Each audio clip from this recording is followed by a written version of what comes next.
Welcome back to Hand Drink Solo, your safe space for unapologetically offbeat wines. And today's wine of the day is the City on a Hill Chenin Blanc 2021, made by the quietly rebellious winemaker Andre Brains, who, when he's not crafting wines for City on a Hill, is the farm manager for Lammerhoek estate in the Swartland. Lammerhoek, historically speaking, is arguably the most influential estate in the Swartland over the last 30 years. Even if more recently they really do seem to have been hitting the snooze button on their quest for global domination. Little fun fact about Lammerhoek: what was once part of the original Lammerhoek estate now belongs to Eben Sadi. Yes, that Eben Sadi, who arguably makes some of the most iconic South African wines in existence. But enough about Eben. Who is Andre Brains? Andre Brains is a young winemaker who honed his craft in France and then came back and worked in Tilbach and in Swartland, and in 2015 he launched his City on a Hill wine label. And really, this label is not only a love letter to the Swartland, but it's also a tribute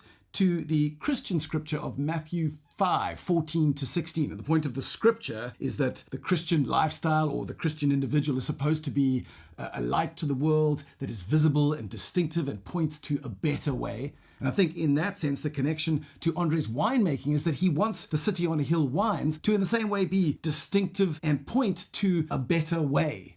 That could be a better way of making wine, a better way of living life, of expressing truth. I guess it all just depends on how philosophical you want to be. Now, one of the really interesting things about the City on a Hill wine range is that it's really quite fluid, not as in liquid, but rather it's flexible in its makeup. Each wine just can be whatever that vintage needs it to be. He's not beholden to some corporate playbook. So an example might be the City on a Hill Red Blend 2020, if you've had that before, with its beautiful, deep, rich, ripe, structured, brooding, Syrah-led awesomeness, and then had the 2021 immediately after that and found it to be light and luminescent and a far more ethereal affair because it's mostly Grenache-led. Now, that kind of feeling, the change from 20 to 21, may leave some of you feeling a little bit like I felt after that pilot episode of Gossip Girl when they just subbed out Blair's mom and brought in Margaret Collins to play the role for the rest of the series. And I mean, a change like that can sometimes take a full 6 seasons to really decide which version you like more. But then that really is the joy of life. There's mystery in that. And that mystery, I guess, is kind of a central feature of City on a Hill. But today's wine of the day is not a red blend at all. It is a Chenin Blanc. So before we get into the glass, I'm going to give you a little bit of a Chenin update.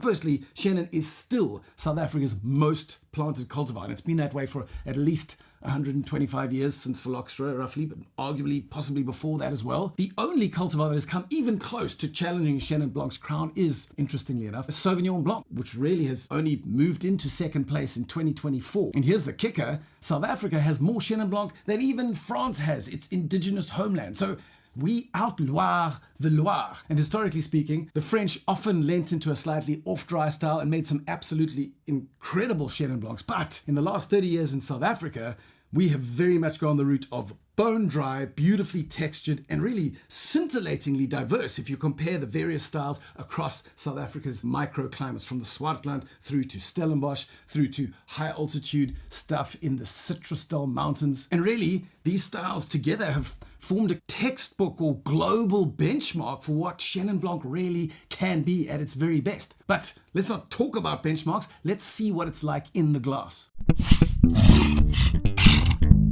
So when we give this guy a sniff, well, I mean, it starts out super moody in the best way possible. There's kind of a little bit of struck match and riverstone. There's smoky flint, but there's some fruit in there as well. There's peach notes, kind of slightly oxidized yellow apple, maybe a little bit of coriander, which is fascinating. And finally, I think there might even be a whisper of hay. And hay is often a tertiary note, which is just an unnecessarily obtuse way of saying a note that comes in over time. So that hay note can sometimes emerge. You won't find it in a young wine, but you might find it in an older wine. Now, when we give it a sip, well, it manages to be juicy, slightly spicy, also fairly weighty. It's a formidable wine, beautifully so. Because up front, you have immediately a sweet sense of peach fruit on the palate, but that starts to be molded into something slightly juicier. Ripe mandarin/citrus elements start coming in. And then there's this snap of white bitter grapefruit, which is, for me, a core feature of Chenin Blanc. And it really is very pronounced. You feel like you're getting a bite of the pith and the skin and the flesh of that grapefruit in a most comprehensive way. But there's also, and this is core to any good Swartland Chenin Blanc in my opinion, a little bit of a saltiness, a bit of umami, a little touch of soy or aromat right in the middle, which, as we know if you are into cooking at all, totally amplifies those elements of peach fruit and citrus that float above it. And there definitely is that sense that this wine is aged a little bit and evolved and integrated better. And some might say, well, why 21 in 2025? What, was this wine late to the party? I'd say it wasn't late to the party. It just knew when things were going to get good and arrived like a wizard exactly when it's supposed to. A wizard is never late.